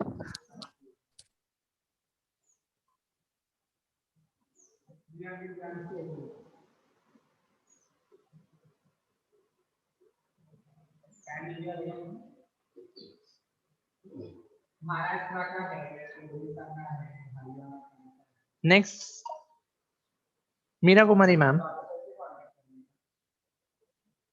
Meera Kumari, ma'am, are you able to hear me? Yes, sir. Yeah, ma'am, you can proceed with. Good afternoon, sir, and everyone. My name is Meera Kumari. I am from Patna University.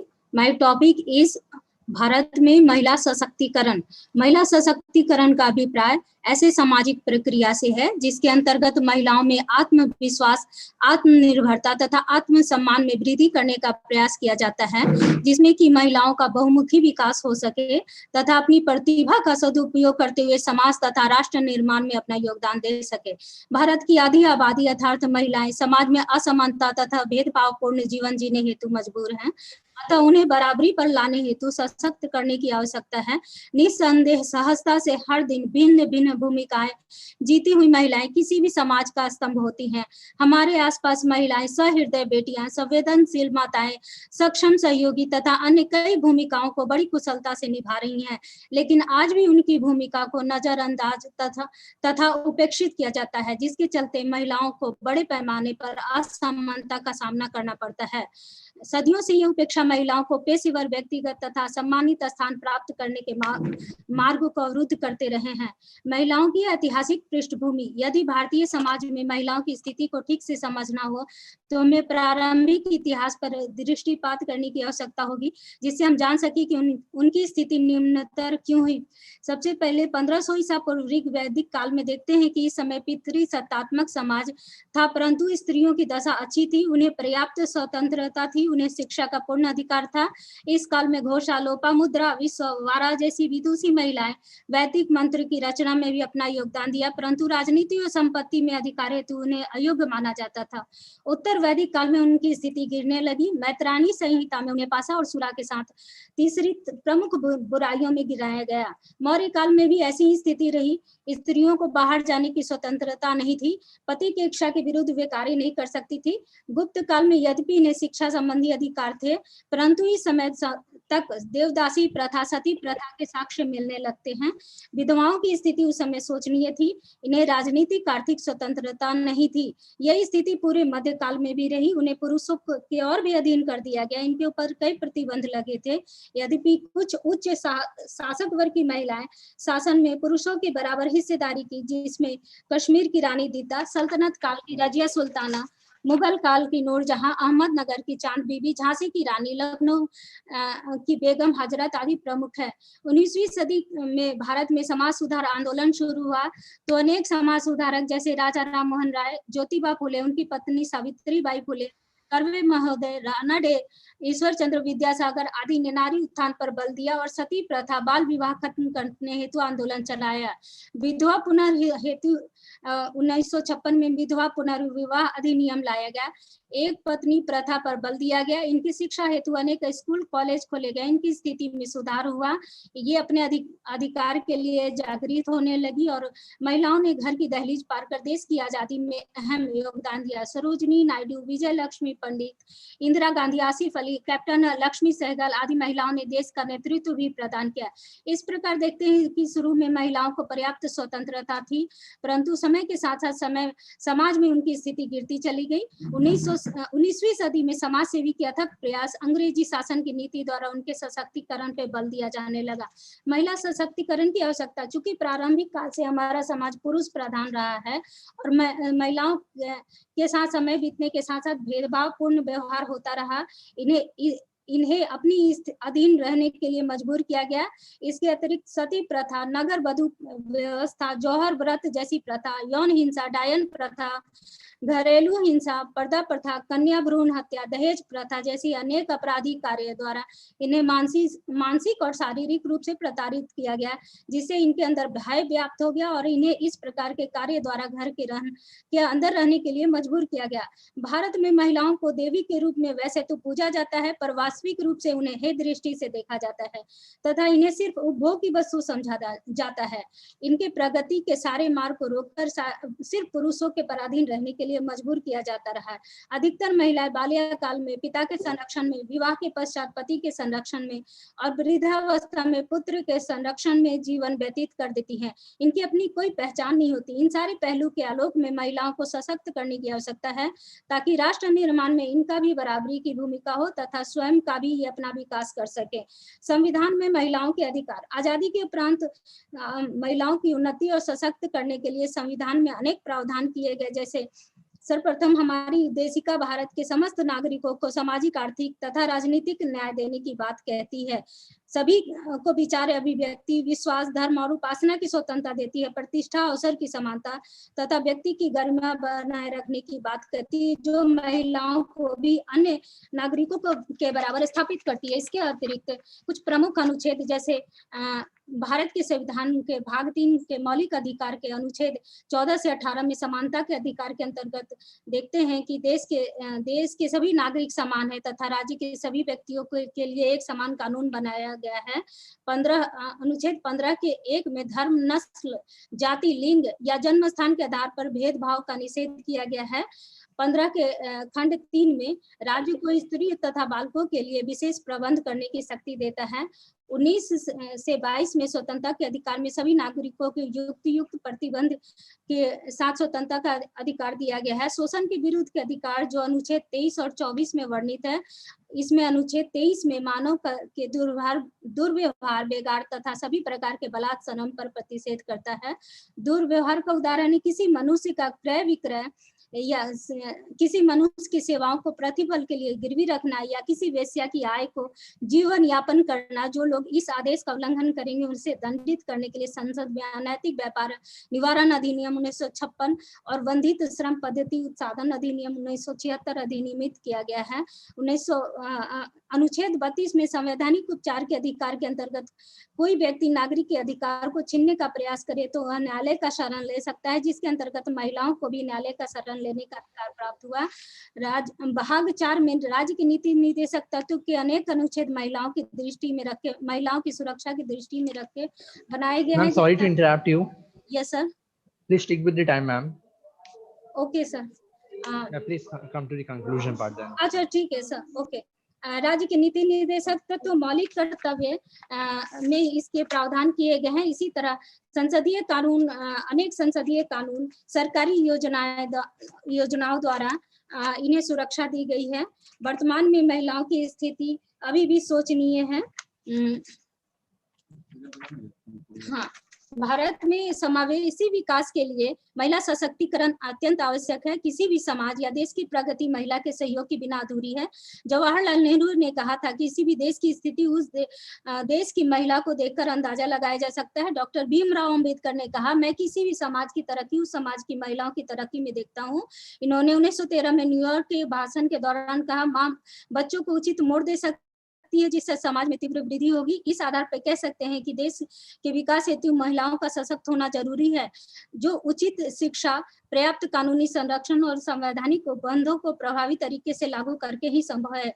इसके अतिरिक्त ज्यादा से ज्यादा आर्थिक आत्मनिर्भरता बनाने पर बल देकर, संचार कौशल का विकास करके और राजनीति में उनकी भागीदारी बढ़ाकर उनके अंदर आत्मविश्वास पैदा करना होगा तथा पुरुषवादी सोच में भी बदलाव करने की जरूरत है। तभी उनकी स्थिति सशक्त होगी, क्योंकि महिलाएं सदियों से पुरुष प्रधान समाज में उपेक्षित रही हैं तथा समाज में इनकी महत्ता को नकारा गया है, जिससे इनके आत्मविश्वास में कमी हो गई। परंतु वर्तमान में महिलाएं जागरूक तथा निर्भीक होकर के आगे बढ़ रही हैं और हमारे देश की प्रगति में अपनी अहम भूमिका निभा रही है। Thank you sir. Thank you so much, ma'am. Next, I would like to just say here you can find a participation certificate link in your chat box. Kindly fill that link so you can get a participation certificate. And at the same time, check your email ID. We have already sent you the presentation certificate. Means simply before your presentation, we have sent you a presentation certificate. So you can, is there any problem in the business certificate or something? Okay, if there is any mistakes you can find, if there is any mistake, if you find over there, kindly refill this form, kindly refill the link so we can provide you a new one. Because at looking at the pandemic situation, everyone cannot make their presentation. So accordingly, we have just provided you a certificate. So you just go through with. It may already be provided in your mail ID. Just check your mail ID.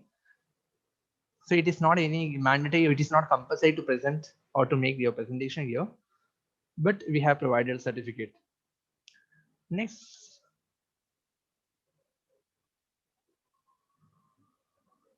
Next, Dr. Rajesh Boite, sir. Rajesh Boite, sir. Hello. Yeah, sir. Yeah, good afternoon, each one. Yeah, just give 1 minute. I share the screen. Yeah, sir, will do. Yeah. Uh, oh, just wait.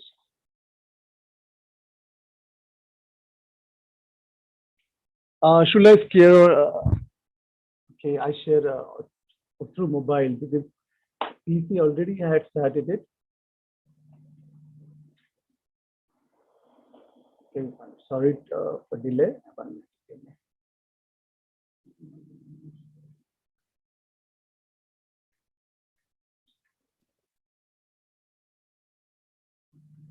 Yeah. Yeah, myself, Dr. Rajesh from Anjuman Islam's AP College, and I'm a student in business economics, and I would like to present paper on digital payment. Today's need because we are seeing that in India, basically, India is a country where people still use. I think, are you able to see my screen? Hello, sir, are you able to see the screen? Hello, am I audible to you? Yes, sir. Yeah. Thank you very much. Yeah, I wanted to study about the digital payments in India. It is observed that the Indians basically prefer liquidity and the supporting canes. Majority people like to spend in cash, but after the government's move, to a digital economy where they all tried to make everything digital and online, there was a little change observed, and people started using various, like micro ATMs, smart cards, and NFTs. And you started using phone pays, Google Pay, and educated people started using it. And the Indian mission was very clear: faceless, cashless, and paperless economy we have to bring. So they introduced the Beam app and started making campaigns so that people can use it. But the thing is that, the real change we observed after the pandemic COVID, I will say pandemic COVID has made people to use it because they had no option. They were in lockdowns, right? And they had to get apps on the Androids. They had to learn it. So 71% e-commerce has had increased during this last year, what is reported. And that's why I had to study this. So my objectives were and to find out various modes people are using, during corona pandemic. I had to study about the various factors responsible for this digital payment system. I had to see the challenges and I had to suggest some measures for it. Hypothesis, I have done three hypotheses. That is no associate relation between digital payment and the mode of the payment. Second one, the demographic feature of the respondents and the in digital payment system. And third one about the digital soundness and the digital usage of digital payment. I had taken questionnaire filled from 200 people respondent. It was a non-probability convenience sampling because I couldn't leave my house, so I had to send on Google form and get the data. So respondents were basically from our teaching faculty, 46%, and the remaining were some professionals and some into services. If you look into the mode of payment, I really observe that people are using widely. More than 88.5% people they say that they're using debit cards. So then very less people say they use credit card because of risk. Net banking is more than 61% said we use net banking. Apple bank apps like phone pay and other apps, not the banks individual apps like which are launched by banks, 66% people use, and micro ATM was used very less people, 28%. So it was observed that people are using during Corona, they started increasing more. So I wanted to know the factors affecting digital payments. So I asked them many questions. So people say, majority say it is more convenient. More than 77% say it is more convenient. Then more than 77% say it is more speedy. 92% people say time saving when you don't go to the bank. At home, we are doing all transactions. Then 85% say the transactions are very quick. If my friend needs some money, even abroad, someone needs my money, my brother, cousins, I can send them, right? Then no risk in having cash in hand. There's a no financial leakage, and security provided is people agreed 60%, 63% say that security is provided well, and insurance related satisfaction was very less, only 30, only 20 only 32% said that insurance fraud against they are given the security. Then I tried to ask them about the challenges. So there's a problem of awareness. Basically India is a country where people are educated, but there is a problem of digital divide. What is that? Many people do not use it. Suppose I'm a now family runner, I use widely. My wife, she was not really using, let me tell you, but I taught her to use phone pay. Now she doesn't carry single rupee, she uses phone pay. She goes and every day she markets on a phone pay and Google Pay. So awareness is a greater problem with our country than problem. There's no regular boosting. We have a problem of asymmetrical in our country. Kaise, we just announce the policy and we forget. There has to be advertisement. People have to be known all the time through different medias.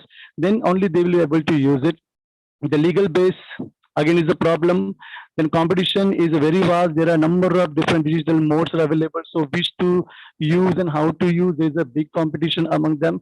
And the internet access is, I think, one of the uh, most difficult issue. Then some measures I had to. I just asked them some measures what can be done.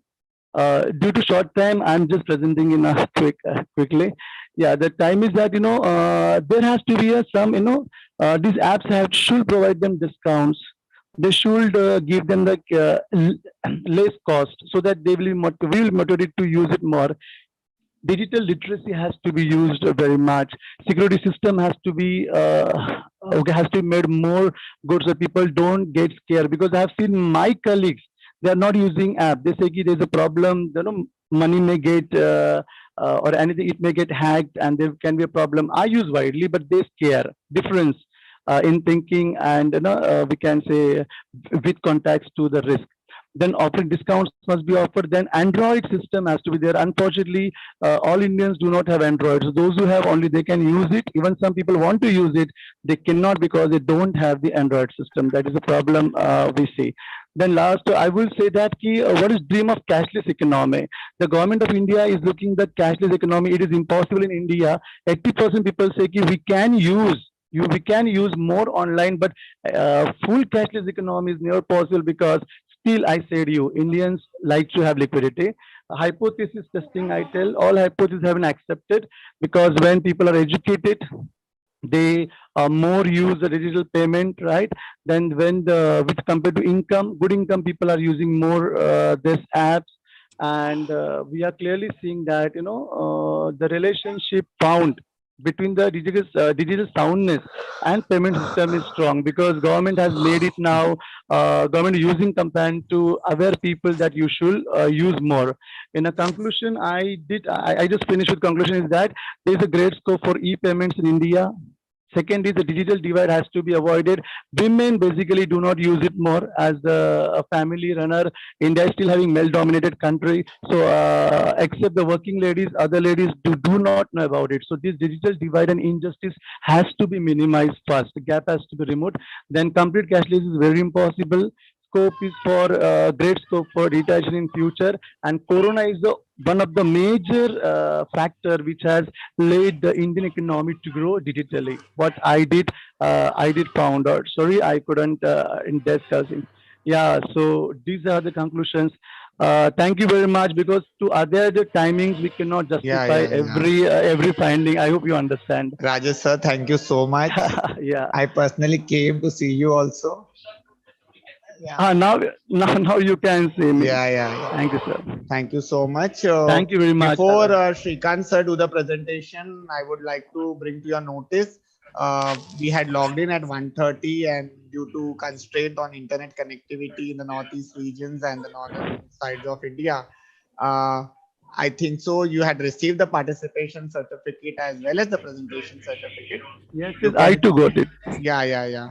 Thank If you there very is much. any issues regarding the certificate, now it is auto-generated certificate. Mhm. What you can do if you feel there is any issues in your certificate, so it is again your typing error.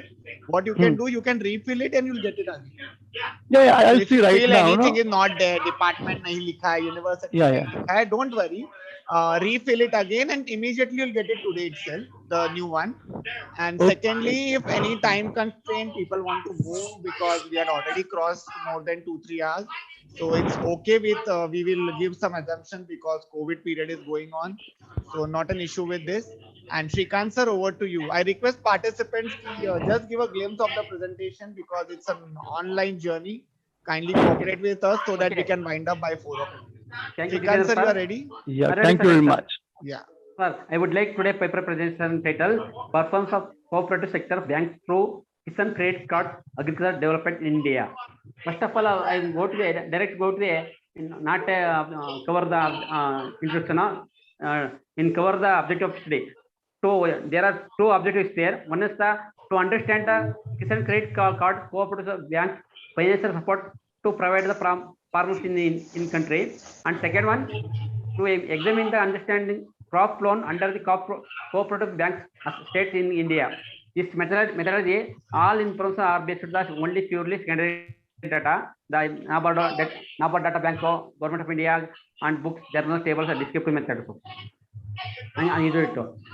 This farmer schemes already say that Sri Yashwant Sinha, the Union Minister of the Finance, is 1991 June 19 introduced Kisan Credit Card Scheme NABARD.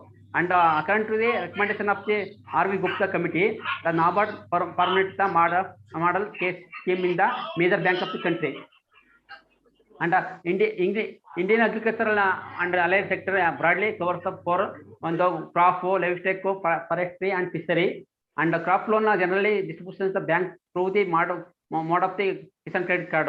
The Kisan Credit Card schemes are actioned all over the country, and it's executed by commercial banks, cooperative banks, and regional rural banks.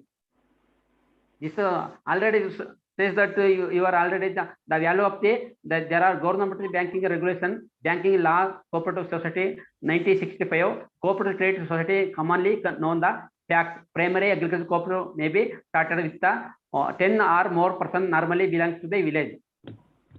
The value is here generally nominal enable to become a member, poorest member, not a poorest member. The rate of interest of the sub-unit is make short-term crop loan though 3 lakhs for the period 1 year the available the farmer interest rate. The 7% annual case timely repayment the same gets there. That's not much difference was the observation the interest of rate between the KCC loan means credit cooperative credit cooperative loan about the 3 lakhs and other terms allied activities. Allied activities means so in animal husbandry, piggery, and like fishery is there, agriculture. This already says that as per the 290 data number of the operators in the credit card approximately 66.2 million, and as per the census 2015 and 16 number of the land holding where the approximately 145 million which increase the percent of farm the cooperative sector cost. Sir, can you conclude? Okay, sir. Every that concludes the Kisan Credit is one of the most inventive, widely accepted scheme, central government, and highly appreciated. I would surely help the farmer easy timely access to much cooperative sector institutional credit in India, especially rural farmers in the village level. In fact, primary health cooperative society banks. Sir. Thank you, Anand. Sir. Now I request Trilokia ma'am to give the presentation, and next Diganta sir.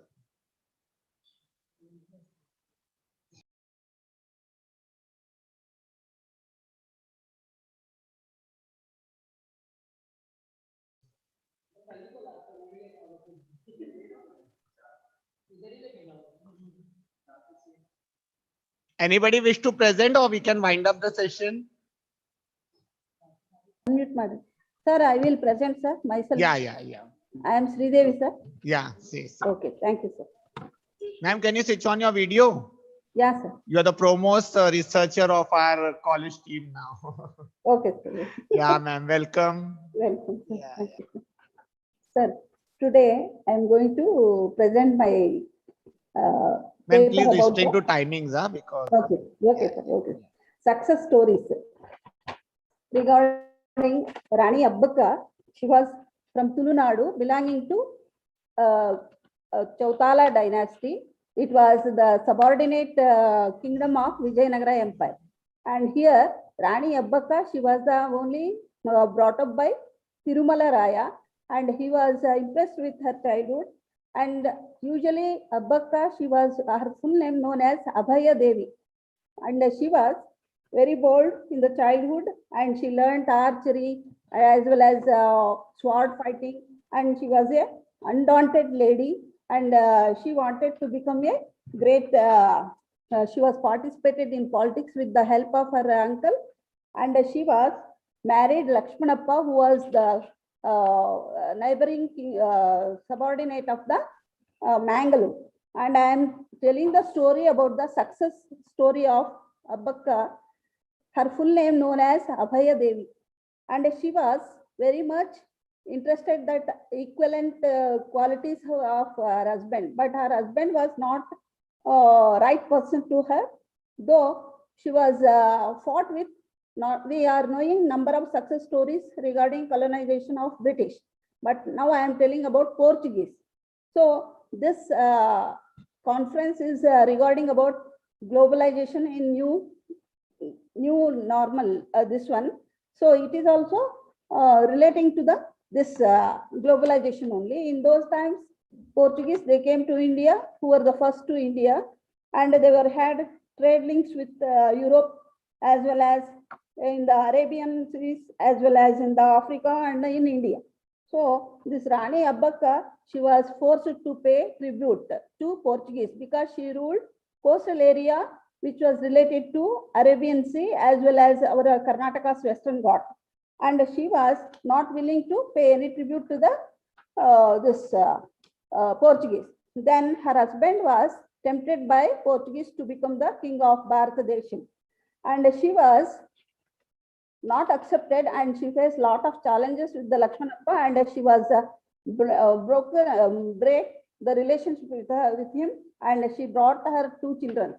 And she was belonging to Jaina community, but she had organized one of the great force, Navy force, that is relating to the related by soldiers called Hindus and Muslims. And Mogavira Muslim was the right person of her.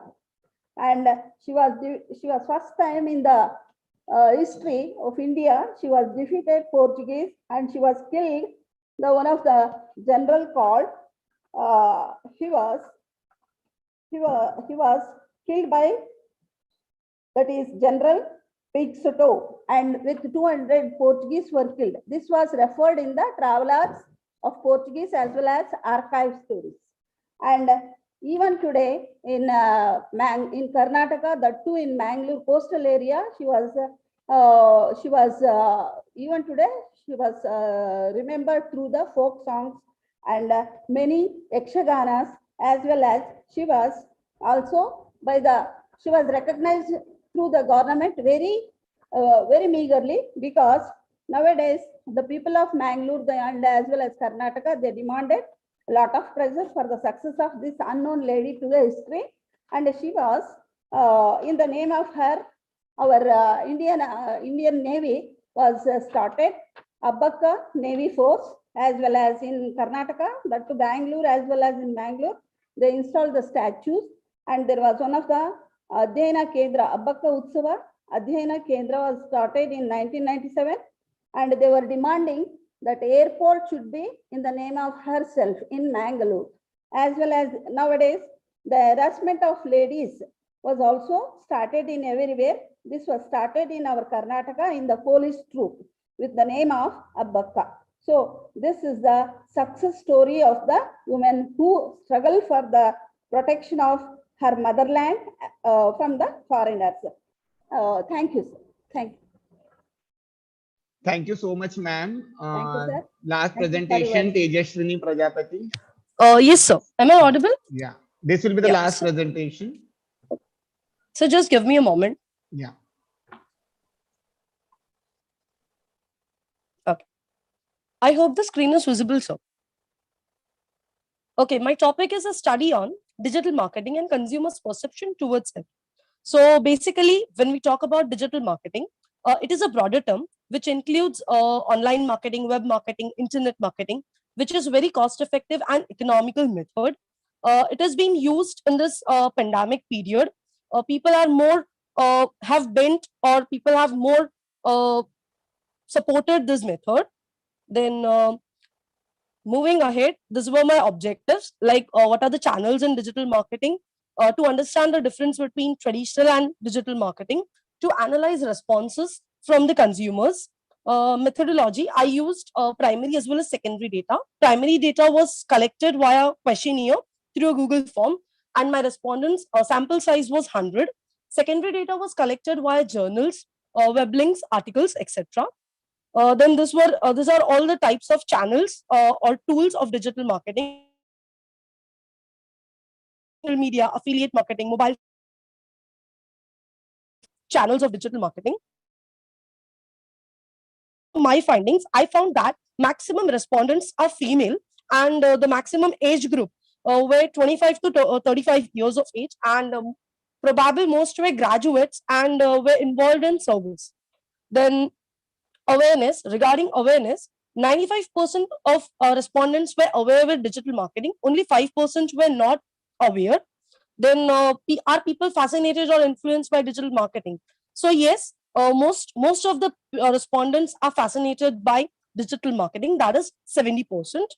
Then moving on ahead with factors influencing, so it is seen that people have given importance to all the factors, but special factors were discounts and offers, and also time saving. Then next was product preferred. So product prefer, here it is seen that people have people have given importance to shopping goods, convenience goods, and also to and also to specialty goods. Then moving ahead, preferred channel. Here there were various channels like Facebook, YouTube, and WhatsApp, everything. But people have morely, as per my findings, people have given more emphasis on web links and blogs. Then use of digital marketing and level of satisfaction. So coming to level of satisfaction, people are satisfied with digital marketing as compared to traditional marketing, and usage of digital marketing, it is seen that people have given more importance to digital marketing. For the effectiveness, when talking about effectiveness between traditional and digital marketing, it is seen that many of them were neutral, and it is also seen that 31% have agreed that digital marketing is more effective than traditional marketing. The last one, that is relevance, like are people able to be are people relevant with this? So definitely majority of the respondents found digital marketing more relevant than traditional marketing. So coming back to the very last point, that is conclusion. Talking about conclusion, it is seen that people have used digital marketing in this pandemic period as per their different needs and as per their different channels. It is also seen that young population is more attracted towards digital marketing, and it is also it has its pros and cons, but still it will sustain in market. And uh, it is also seen that people have as in this pandemic, it is seen that people have moved from traditional marketing to digital marketing. These are my reference. Thank you so much. Sir, it is done. Thank you so much. At the outset, I would like to thank all the participants, fellow students of Amlani College, for patience listening. Despite of their exams are over, they are still here with us for every conferences and event. Students, thank you so much for attending the session also. I would also like to thank International Institute of Cambridge, United Kingdom, for the assistance they had provided us from United Kingdom. We wish great success and stay home and be safe. The book will be posted to you post lockdown, because there are certain issues with the postal now in many regions of the states. So once the postal services are fine, I will be sending you the books very soon. Thank you so much. Excuse me, sir. Yeah. Regarding soft copy, you can.